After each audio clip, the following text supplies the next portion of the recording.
There's this there's a story that you will find a pack of wolves in this forest. There's really not wolves here, but there are some coyotes. Hi, this is Ron Rael back for my next Facebook Live. And I'm going to talk about the lone wolf leader. I just did a webinar on it, and I did a presentation this summer on it. And it's an important topic to me, and especially to those of you who are maybe emergent leaders, or you are a leader in a volunteer capacity, or you just want to know how to be a better influencer. Now you're probably wondering, what is this hat for? Well, there's two reasons. First of all, I'm broadcasting from outside with the forest that's in my backyard, and it's a little bit chilly. It's cold, though it's not as cold as it is in the Northeast and the Midwest. It's actually about 50 degrees, and I thought I'd just show you my hat. I know it's kind of crazy and silly. I like to find silly hats because I guess that's who I am. But if it's going to be distracting from you from paying attention to what I'm about to talk about, then I'll take it off and get my hair organized again. A lone wolf leader is the person who is in charge of a group, a team, a project, and they want to do it all themselves, either because they're a perfectionist or they don't feel that they can trust the people to help them.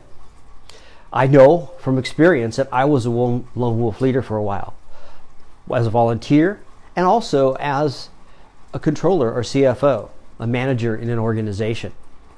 So first of all, let's talk why it doesn't pay off to be a lone wolf leader. Though a lone wolf is an attractive symbol, because the lone wolf, is strong, is capable, is seen as a survivor. Well, it doesn't work when you're a leader, because you only get things done as a leader through people and with people. And so being a team of one doesn't work out. I learned that from personal experience.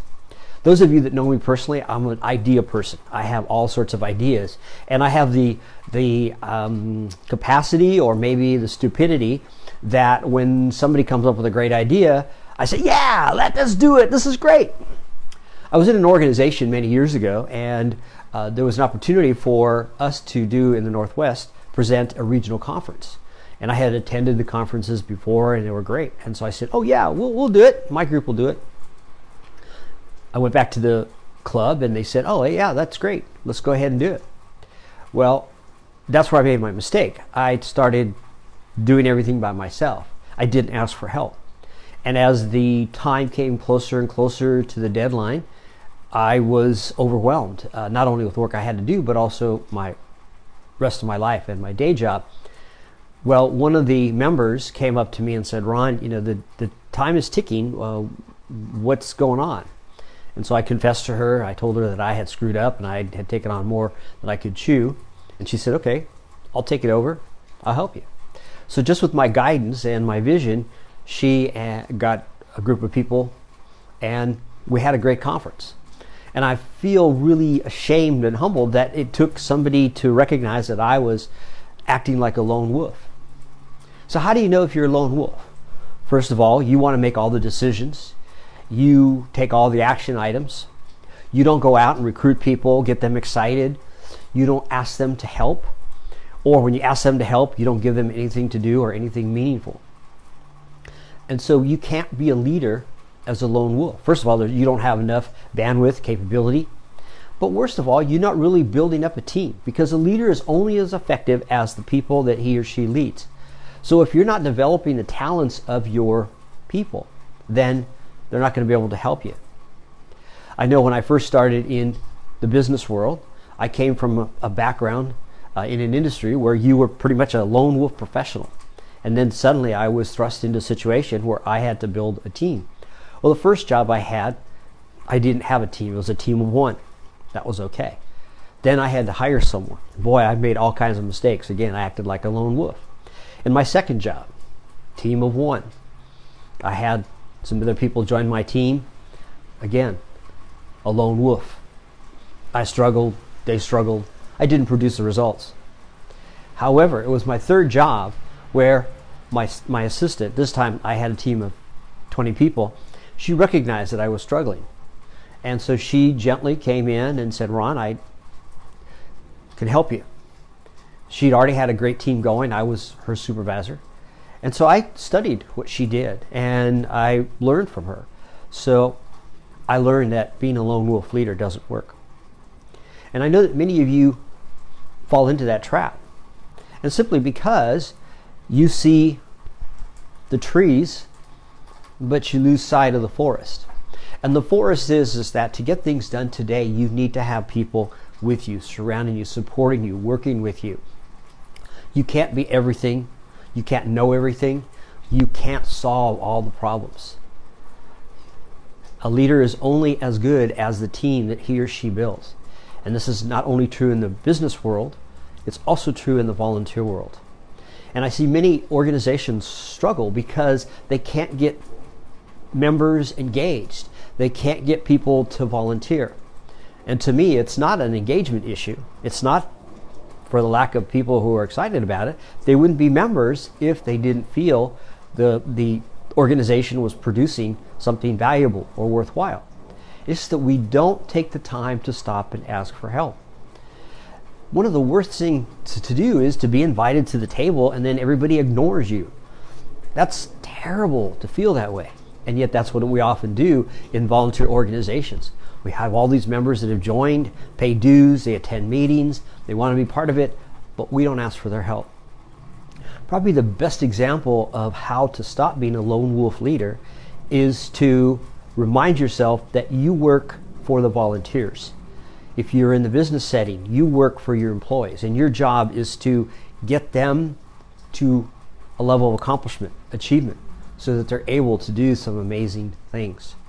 You'll find that if you become less of a lone wolf and more of a team player, you'll get better results.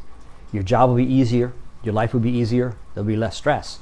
And more importantly, the best leaders replace themselves. So if you're acting like a lone wolf, you are not building future leaders. And that's what leadership is about building others. Let's see, if you have any questions, I would love to answer. My screen is at a tilt, so mind if I turn my head, see if anybody has any responses. A friend of mine says she is a classic lone wolf, and I know her very well. And probably what I recommend if you have that same response is the fact that you've never been in the opportunity to be part of a team. So go out and find a team. And there are all kinds of situations out there where you could be. If you're a photographer, there's probably a photography club. If you're an artist, there's probably a group of artists that meet on a regular basis. If you're an author, or if you're a writer, join groups and then learn what it's like to be part of a team.